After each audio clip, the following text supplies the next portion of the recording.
So hello student, स्वागत है आपका सोका क्लासेस की एक और नई वीडियो में। तो आज के इस वीडियो में हम कक्षा 10 की गणित की, कक्षा 10 मैथ की प्रश्नावली 9.1 का जो भैया प्रश्न संख्या नंबर 4 है उसको बड़ी ही सरल भाषा में आपको समझाने का प्रयास करेंगे। वीडियो पसंद आए तो वीडियो को लाइक कीजिएगा, चैनल पर नए हो चैनल को सब्सक्राइब कीजिएगा ताकि आपकी बोर्ड परीक्षा 2026 से रिलेटेड मोस्ट इम्पोर्टेंट क्वेश्चन को जो हम सोल्व करा रहे हैं उसको आप देख सकें। तो चलिए वीडियो को करते हैं शुरू। देखिए क्वेश्चन क्या है कि भूमि के एक बिंदु से जो मीनार के पाद बिंदु से 30 मीटर की दूरी पर है, मतलब कोई मीनार है उसके पाद बिंदु से बिंदु क्या है, कितनी दूरी पर है, 30 मीटर की दूरी पर है। तो यहाँ पर हम क्या करते हैं, एक हम भैया मान लेते हैं यहाँ पर एक मीनार है, ठीक, ये हमारी क्या हो गई, मीनार हो गई। अब इसका ये पाद बिंदु हो गया, ठीक। अब इससे हम 30 मीटर की दूरी पर हम मान लेते हैं यहाँ तक की दूरी 30 मीटर है। यहाँ पर एक बिंदु क्या मान लेते हैं, हम एक बिंदु मान लेते हैं, माना बिंदु ए है भैया, और ये कितनी दूरी पर है, यहाँ से ये 30 मीटर की दूरी पर है, ठीक।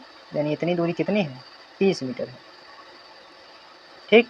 और फिर आगे कह रहा है मीनार के शिखर का उन्नयन कोण क्या होता है, यहाँ से जो नीचे से ये कोण बनता है, यहाँ से ये होता है उन्नयन कोण, 30 डिग्री है मीनार की ऊंचाई तुम्हें बताना है। तो मीनार के शिखर से भैया इस बिंदु का उन्नयन कोण ये नीचे वाला सतह से जमीन से और यहाँ तक का ये जो कोण होता है इसके बीच का, ये उन्नयन कोण होता है 30 डिग्री दिया गया है, ठीक।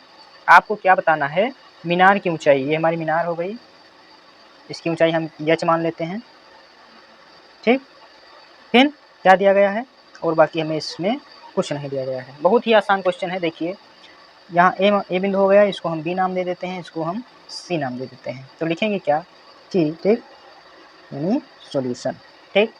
लिखेंगे माना BC एक मीनार है, ये क्या है, मीनार है, जो चित्र में आप भैया बनाए उसको लिखना जरूरी होता है, जिसका पाद बिंदु C है, इसका मीनार का पाद बिंदु C है। तो बिंदु C से और बिंदु C से 30 मीटर की दूरी पर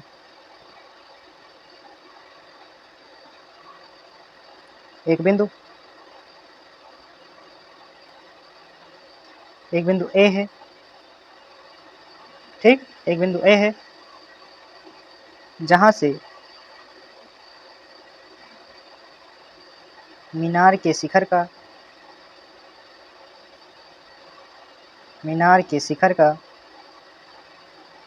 उन्नयन कोण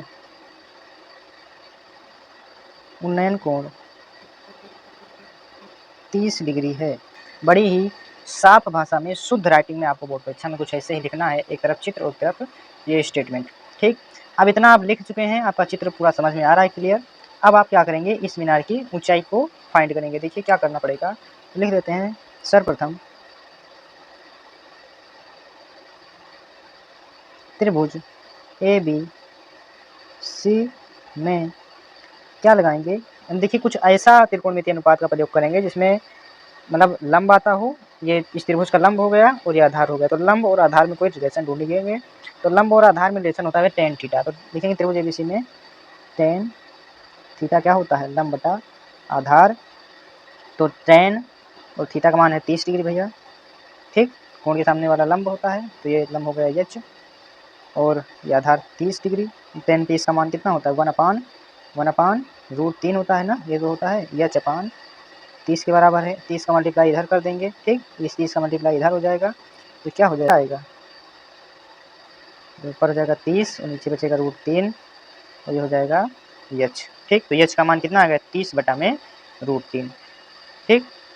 अच्छा, इसको और आप सरल भाषा में लिखना चाहें तो कैसे लिखेंगे, तो यहाँ से लिख सकते हैं h बराबर, अच्छा 30 को लिख सकते हैं 3 गुणे में 10, क्या लिख सकते हैं 3 गुणे में 10 और बटे में क्या आ जाएगा √3।